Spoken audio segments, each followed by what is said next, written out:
Today, we are going to talk about the upcoming earnings report and call. Well, we're not going to talk about the call. We're going to talk about the report.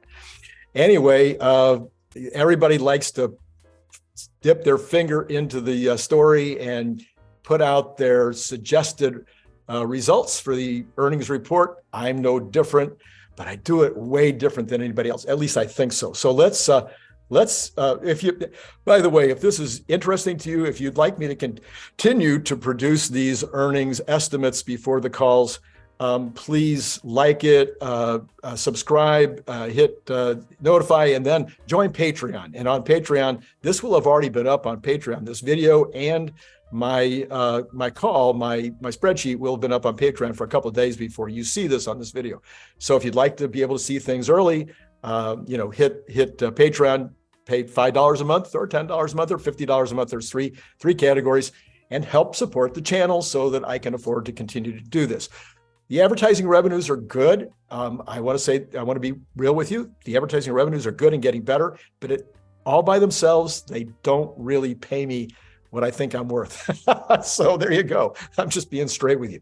All right, let me hit the share screen here. And we'll share and we'll kill this. How will I kill this? Here we go up here. I need to kill this. And here we go. Now, if you just want to take a screenshot of this, or if you just want to pause and look at it, you've got everything I'm going to tell you on the video, but I'm going to go take you through it and show it to you. So you see, like other people, I'm not hiding anything. I'm not trying to, have a big surprise at the end. You've got everything that I'm going to tell you. All right, let's go through it. Number one, we know how many units there was. There was 423,000 auto units. We know that there was a total, no, we don't know what the average selling cost would be. I'm going to put it at 44,000. 44,000 is not 20% less than the 50,000 from last quarter. So 50,000 has been kind of the number for a while. A lot of people took 50,000, they multiplied by 80, they got to 40,000. So they believe that the average sales cost of the vehicles would have been 44,000. I have done an entire video on that debunking it, but let me give you a few quick reasons why. Number one, about 35,000 of the additional cars that were sold. In other words, there was 35,000 more Y cars sold in this quarter than in the fourth quarter. There were fewer S and X. So that will affect the average cost down a little bit, but there was more Y cars sold. So that's going to affect it up somewhat from the 20% down, if you will. There were some price increases along the way, which would have caused the number to be not quite 20% off of the total from then.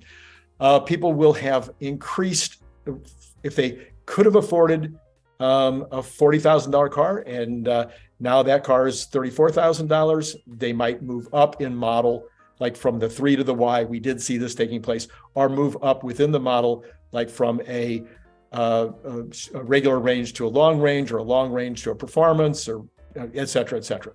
So there's all these possibilities of people moving up, and all those move ups are almost, there's almost no marginal significance on the cost of goods side. So that would be another reason. Another reason would be that we had a lot of these cars were being made in Austin. A lot of the newest cars were being made in Austin and in Berlin. And these would now be factories that were, as they're ramping, these are getting less expensive and less expensive as in terms of cost of goods. And they were also less expensive than the ones being made in Berlin, in Fremont for the United States market. And then a big one is that cost of commodities have been coming down rapidly. So some of those commodity costs would have already been showing up in the in this particular case, and those will affect the margins. So total cost of sales, I'm going to say 44,000. Multiply that out, we give you I'm sorry, that shouldn't be 1.85. That should be 18.5 billion. So sorry. Anyway, 18.5 billion. This is not, by the way, this has not yet been, there's no formulas. 18.5 billion. I'm saying that's at a 0.23 margin. Okay, why 0.23? So Elon and I think Zach, others said it wouldn't be below 20%. Last quarter, it was around 25%. And I'm saying that, again, because of some of these things I just mentioned, and with cost of commodities coming down, cost of batteries coming down, I'm going to say enough of that hit in the first quarter that the margin is going to be about 23%. Could be off on that, but I'm going to be a little high possibly. Total auto gross profit, therefore, would be about 4.25 billion. The energy profit would be on top of that. So this is going to be the big surprise. This is going to be where the surprise is going to come in. So the energy profit, I'm saying additional energy profit compared to last quarter or even last year on average. So that 700,000 is going to be because there would be an additional, all of Lathrop would be additional. And I'm saying that it's running at 40% capacity. Capacity would be $22 billion, or let's call it $20 billion per year would be capacity. 40% of that would be 8 billion. And then let's say that it's roughly 33% margins and just 1 quarter, that works out to $700,000. So $700 million, $700 million in additional energy profit for the first quarter. And that's in addition to whatever they might have been able to increase in terms of the wall units, the power walls.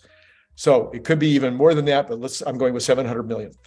Other profit coming into the area would be increase from superchargers, increases from insurance, increases from anything else. Even if there was an increase in profit on solar, because solar is a losing proposition, maybe they just didn't lose as much. I'm just saying overall from all the other categories, SAAS, add it all up, and maybe there's $200,000 in additional profit, mostly from superchargers and insurance.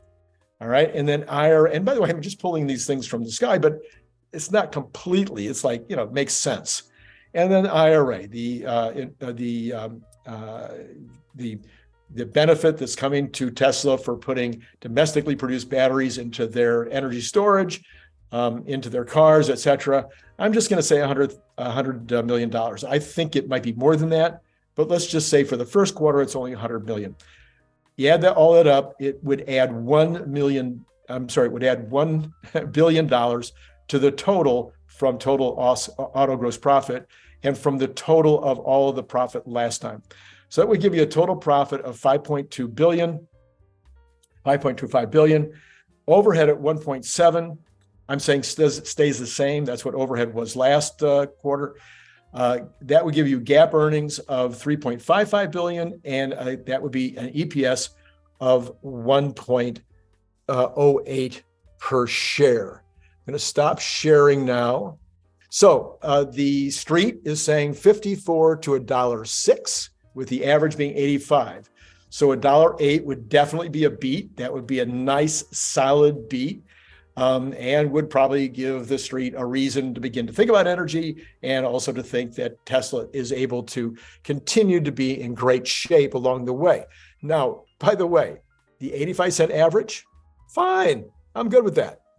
In a tough economy where Tesla is lowering prices and trying to make sure that they make 100% of the vehicles that they have the capacity to make, if they ended up with 85-cent per share profit for that quarter, I think that we'll be just fine. And the low bids, the low folks are saying 64 cents.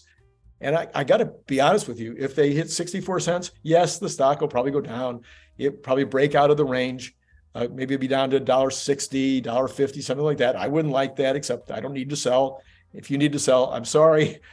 We won't know until earnings day. But the truth is, I think that any of those numbers will be fine. My number is $1.08, and it'll be fun to come back later and see how close I was. All right, let's see. I think that's all. Oh, yes.